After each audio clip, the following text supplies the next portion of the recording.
In December of 1994, Capcom would release the CPS2 developed X-Men Children of the Atom in the arcade, capturing the attention of fighting game fans with its Street Fighter style gameplay and lavish animations that set it above your common fighter. It was Capcom's first foray into the Marvel Universe, a fighting game similar to their previous efforts, but also introducing a ton of new options. In addition to the familiar one-on-one action and 6-button punch and kick interface, it introduced multi-tiered environments to fight in, an expanded combo system that included big damage air juggles, super jumps, as well as a new tactical role that allowed you to recover from attacks and quickly change positions. It was in essence the very genesis of what would become Capcom's Versus series, right down to the artwork used for the characters. It was extremely well received, and Capcom didn't waste a lot of time bringing it home for Sega's powerful new 32-bit system, the Saturn. In this episode, we will be looking at how that home version fared against the arcade game on which it's based, as well as take a look at the later released PlayStation Edition. I hope you guys enjoy Sega Saturn vs. PlayStation Episode 2, X-Men Children of the Atom.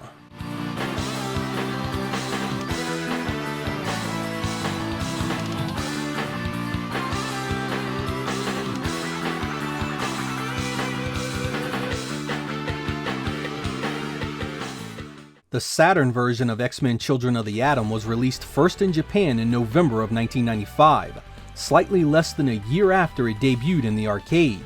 Acclaim would pick up the license for the North American and European releases, dropping both in April of 1996. With the license for the home version secured, they commissioned Probe Entertainment to develop a Sony PlayStation version of that game, which wouldn't see a retail release until February of 1998 in both North America and Europe, over 2 years after the Saturn version appeared. Let's go ahead and take a look at the introductions of these versions of the game to see how each one fares next to the arcade original.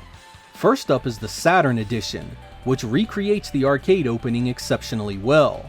Each scene is complete with solid animation during the battles, and the artwork is spot on with faithful colors and placement. I'd go so far as to say you'd need to slow down this footage frame by frame to pick it apart, a clear indication that the Saturn does an impressive job with the material.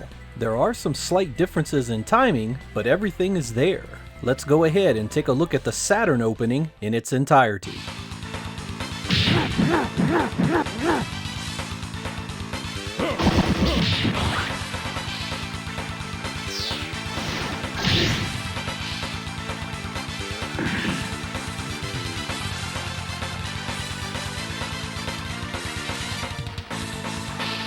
X-Men. Moving on to the Sony PlayStation footage, we see an entirely different story. Instead of the gorgeous art and animation on display from the arcade, we get a full motion video opening of it, an incredibly bad looking representation that is stunning in its lack of quality.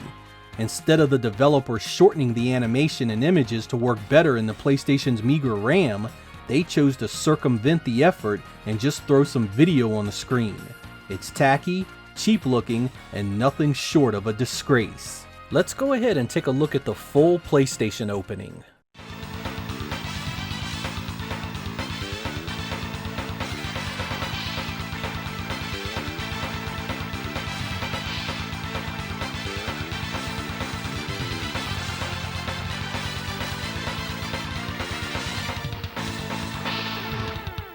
X-Men. Luckily, the two versions are much closer in regards to content. We get all of the characters from the arcade game in both home versions, and they are represented well with similar sprite sizes and color reproduction. The backgrounds are all here as well, including their various alternatives. Of course, like any game of this nature, the differences are almost always in the animation, gameplay, and sound, and each one of these games varies from the arcade to some degree. The CPS2 arcade hardware that powered this game did not have the CD-ROM limitations of the Saturn and PlayStation, so the meager amount of RAM in both systems meant that cutbacks had to be made. In a Next Generation interview, Capcom's Akio Sakai stated that 1/3 of the arcade game's animation needed to be cut from the Saturn version to make the game work. These cuts are mainly noticeable on the larger characters, but side by side you can see some of these cuts everywhere. Luckily, the original was animated so well, even with the cuts the Saturn version is superbly animated. Each and every character has a flow to them that really captures your attention, and part of the joy of seeing everything unfold is just how well it's animated. Even the backgrounds are alive with things happening, and the sheer variety of it all is truly impressive. This was at a time before the Street Fighter Alpha games, before Street Fighter 3, and before the Versus games. So the closest thing we'd seen at this point was the Dark Stalker series, so this style of art and animation was still fairly new. It was a great looking arcade game, and the transition to Saturn was as good as you could have hoped for visually.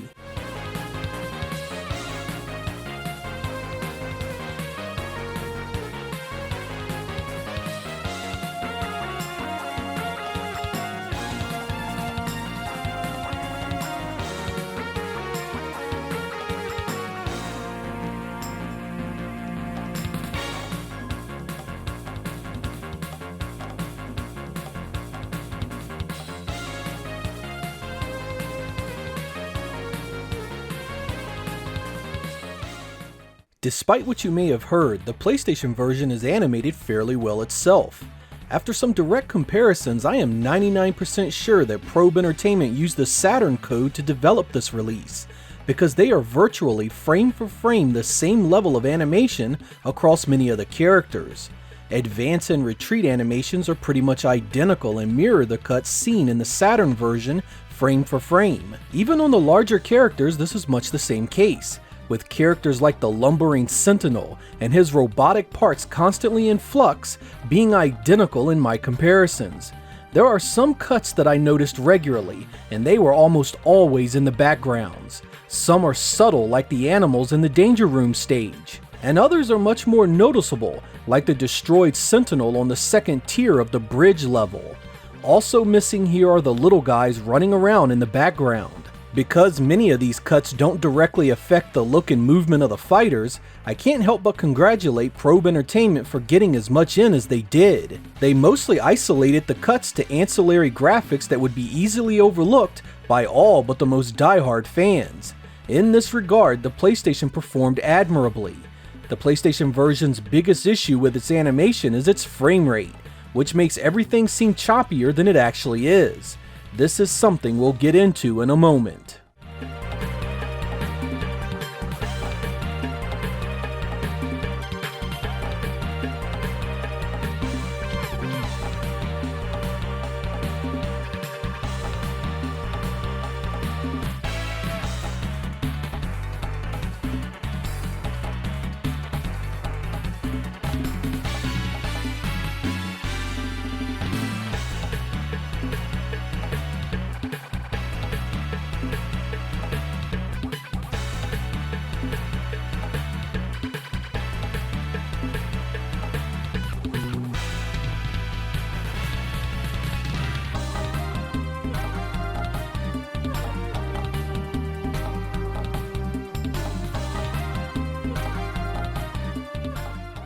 When we move on to gameplay, a quick look at the arcade reveals nothing short of a sublime experience. Everything flows smoothly, your moves come off with ease, and not a hint of slowdown or stuttering to mar the fun. The Saturn game resembles this gameplay spot on, and doesn't miss a beat itself. The 6-button Saturn pad was made for this kind of arcade experience, and throwing projectiles, dropping combos, and nailing uppercut style commands feels second nature to any seasoned fighting game fan.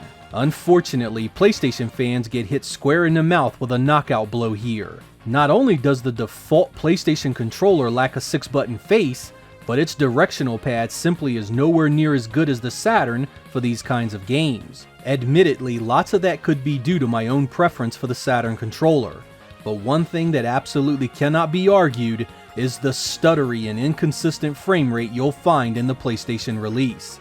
It is noticeable pretty much from the moment you take control of the fighter, and simply does not play anywhere near the arcade version's smoothness. You don't need a frame counter to see it either. Just watch the video here and you can see the game stuttering at various times. It's by far the biggest weakness of the PlayStation release, and one that really hampers any argument that it's an acceptable alternative to the arcade or Saturn versions.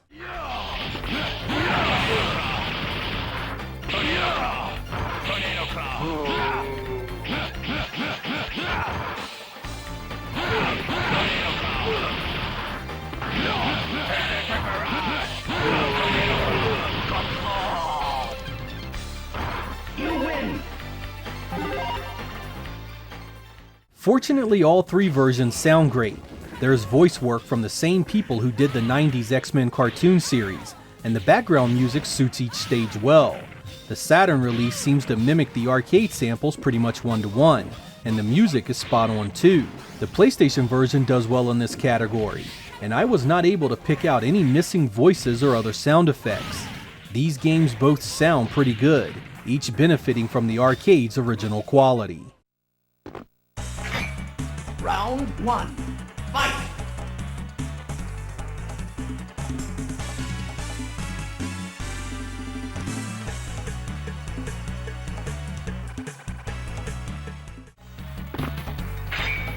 Round 1.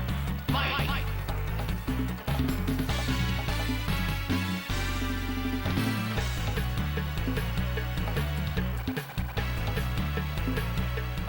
My friends and I were immediately blown away by the arcade when we first found it. It looked so incredible next to the other games of the time, and elevated the 2D fight game to new heights. Its translation to the Saturn was an incredibly accurate port of a game that was originally on hardware with none of the memory constraints of a CD-based system. Of course, there was no way for the Saturn to replicate the arcade 100%, with some characters losing roughly a third of their animation in the port, but luckily retaining pretty much everything else. It still has the impressive sprite size, beautiful backgrounds, and all the characters that made the arcade so much fun. The move to the PlayStation platform came with a ton of cuts and changes that saw that version's quality suffer, with even the gameplay taking a big hit thanks to that slowdown. Some of you may question why I would pick this game for the comparison, knowing that the Saturn version was unmistakably superior. It wasn't some attempt to save face and promote an agenda of Saturn dominance, but rather to show you exactly why many of the games that were ported to the Saturn suffered compared to the PlayStation version. Rarely are ports handled by the same teams, or even the same companies. Budgets differ, skill sets differ, experience differs, and even the target market can differ. The PlayStation version of X-Men Children of the Atom here suffered a fate that would befall many of the Saturn ports of the time. It was done by a different team that was unfamiliar with the content, and while this had no chance of being a 100% accurate port, later games like the Street Fighter Alpha series showed the PlayStation could do a heck of a lot better. The Saturn version of Dracula X Nocturne in the Moonlight, known to many of you as Castlevania Symphony of the Night, suffered this same issue and ultimately the same gap in quality. If you take anything away from these comparisons, I do, understand that the reason for the differences in the multi-platform games of the era were never as cut and dry as the specs of the consoles they were on.